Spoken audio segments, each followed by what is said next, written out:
Cold cases, unsolved crime cases, and unsolved disappearances are all things that I love to explore, and I know you do too, you intriguing and intellectually minded person. Today, we are discussing a very interesting cold case known as the mysterious disappearance of Henry Cuesta Jr. And folks, this one's going to make your brain cells do the cha-cha. But before we dive deeper into this rabbit hole, and trust me, it's deeper than my mom's lasagna pan, why don't you hit that subscribe button? Come on, it's feeling lonely. It was December 2nd, 1965 in Brownsville, Texas, a time when the Beatles were topping the charts, and people thought bell-bottoms were actually a good fashion choice. Spoiler alert, they weren't. Henry Cuesta Jr., a 24-year-old prominent figure in the local music scene, vanished without a trace. And when I say without a trace, I mean like my motivation to hit the gym in January. Completely gone. Speaking of things that disappear, you know what shouldn't? Your chance to like this video. Don't be like Henry. Don't vanish without leaving your mark. Now, here's where things get interesting, folks. Henry wasn't just any ordinary musician. He was the son of renowned clarinetist Henry Cuesta Sr., who later gained fame with the Lawrence Welk Show. Talk about pressure, right? It's like being Batman Jr., except with clarinets instead of bat gadgets. The last confirmed sighting of Henry Jr. was at his apartment in Brownsville. He had just finished a gig at a local venue, the Palm Terrace nightclub, where he performed as a talented musician himself. According to witnesses, he was in high spirits, planning future performances, and had even discussed upcoming Christmas celebrations with his family. The next morning, when Henry didn't show up for a scheduled performance, his fellow musicians knew something was wrong. This wasn't like him at all. He was known for his professionalism and reliability. It would be like Gordon Ramsay forgetting how to yell at people. Completely out of character. When police arrived at his apartment, they found something that would make any detective's mustache curl, if they had one. Everything was in perfect order. And I mean perfect order. His bed was made, dishes were done, and his prized clarinet was carefully placed in its case. For those of you who've seen my room, well, let's just say this level of tidiness is as rare as finding a unicorn in a parking lot. Speaking of rare things, you know what's not rare? Amazing content on this channel. Smash that subscribe button, like it owes you money. But here's where things get weirder than a penguin wearing sunglasses. Henry's car, a 1963 Chevrolet Impala, was found parked perfectly outside his apartment. His wallet, containing $120, that's about $1,000 in today's money, folks. Yes, inflation is scarier than this story, was sitting on his dresser. His keys, right where you'd expect them. It's like he literally vanished into thin air, leaving behind everything that defined his daily life. The local police were more confused than a chameleon in a bag of Skittles. No signs of forced entry, no evidence of a struggle, and no indication that Henry had planned to go anywhere. His family was devastated, particularly his father, who was building his career with the Lawrence Welk Show at the time. Quick pause, mystery lovers. What do you think happened so far? Drop your theories in the comments below. And if you're enjoying this head-scratcher, give this video a thumbs up. It helps more than you know. Here's something that'll make your brain do backflips. Henry had recently deposited money in his bank account and had upcoming gigs scheduled. He'd even bought Christmas presents for his family, which were found wrapped and ready in his closet. Who disappears after wrapping Christmas presents? That's like leaving a movie right before the ending. It just doesn't make sense. The initial investigation revealed that Henry was well-liked in the community. No known enemies, no suspicious activities, no dramatic love triangles. Trust me, I checked. It's less dramatic than my high school prom. His fellow musicians described him as dedicated, talented, and absolutely passionate about his craft. Now, grab your detective hats, folks. And if you don't have one, a regular baseball cap turned backwards works just fine. The initial search for Henry was more extensive than my mom's collection of Tupperware containers. Local law enforcement, volunteer groups, and even some of Henry's musician friends from neighboring cities joined the effort. If you're still with me, give this video a like. It's easier than finding Henry Cuesta Jr.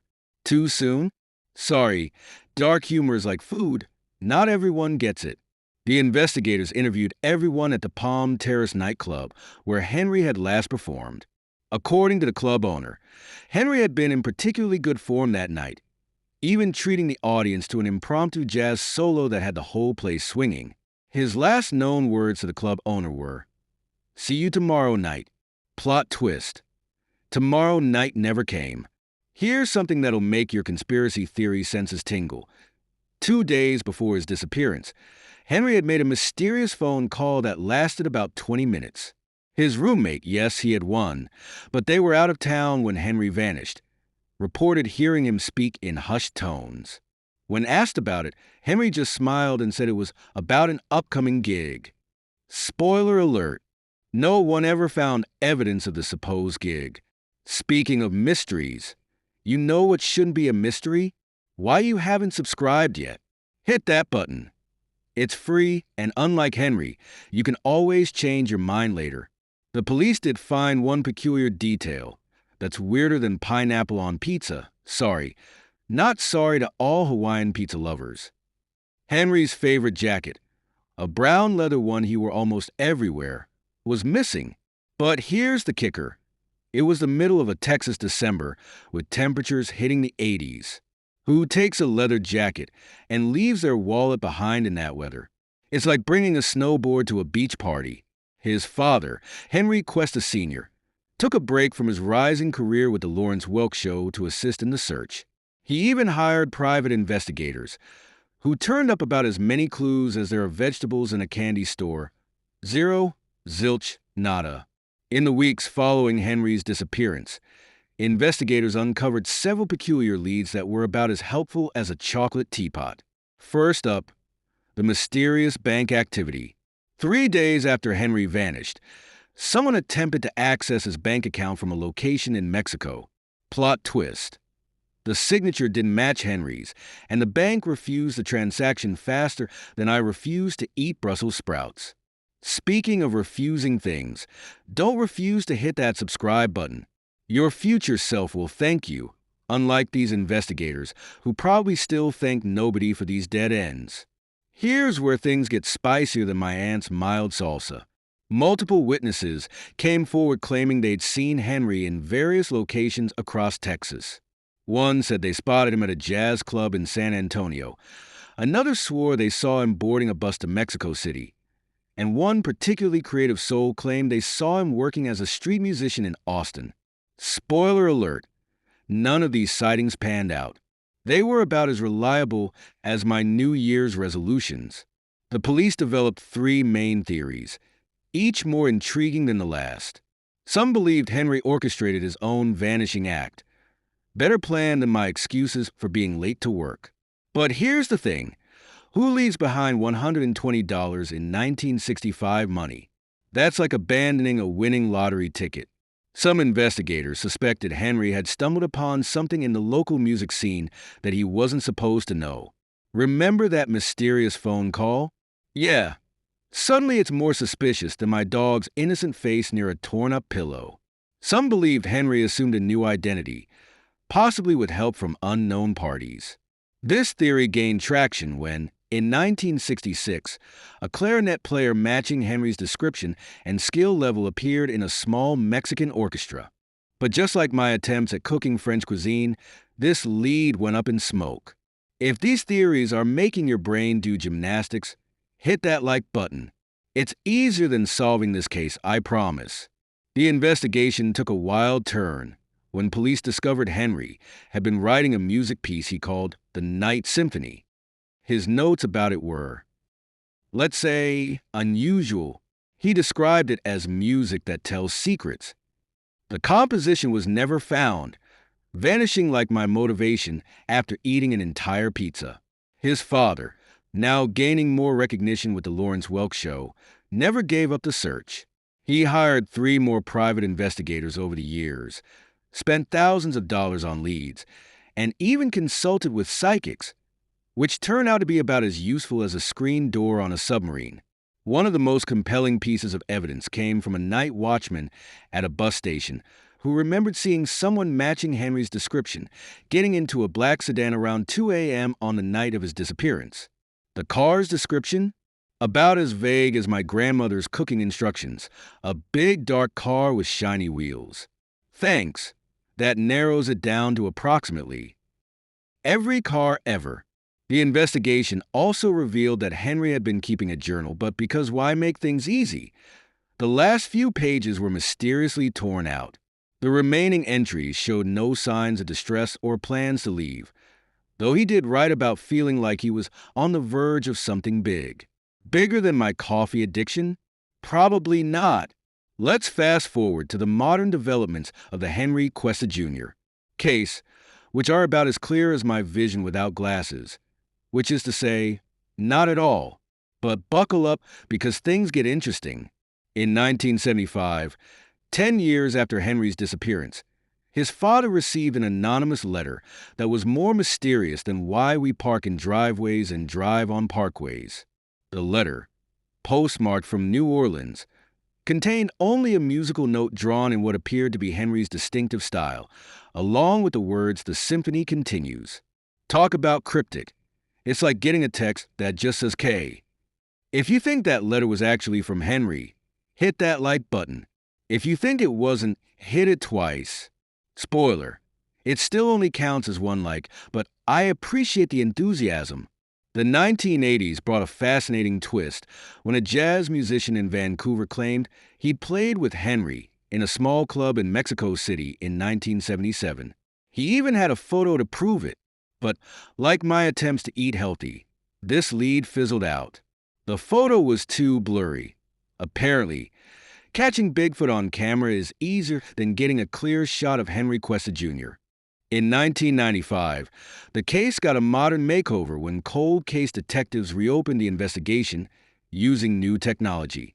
They analyzed Henry's journal with modern forensics, discovering something wild. Invisible ink messages in the margins.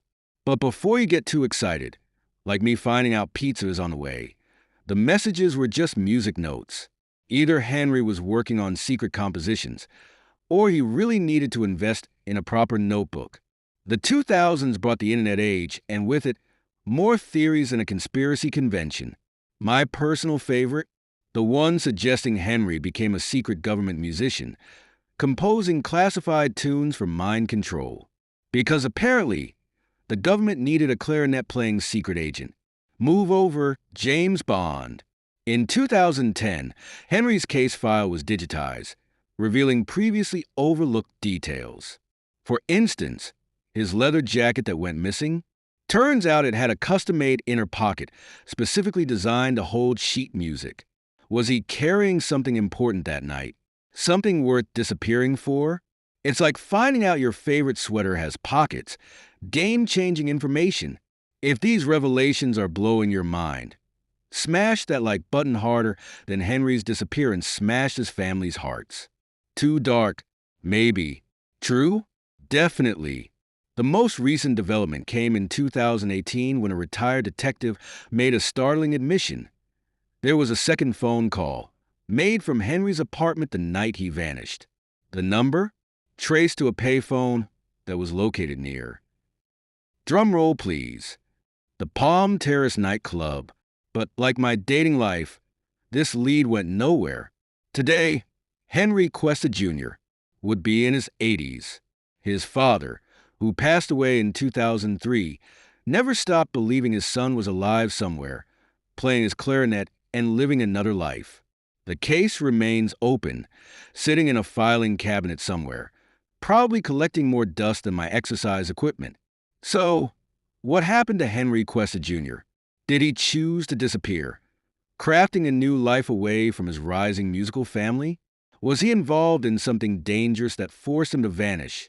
Or is there a more sinister explanation, one that stayed hidden for over 5 decades? The truth, like my car keys when I'm running late, remains elusive. But one thing's for certain. This case continues to fascinate and perplex investigators and true crime enthusiasts alike. If you've enjoyed this deep dive into the Henry Cuesta Jr., Case, you know what to do. Like, subscribe, and ring that bell. Share this video with your true crime-loving friends, and let's keep Henry's story alive. Maybe someone, somewhere, knows something that could finally solve this musical mystery.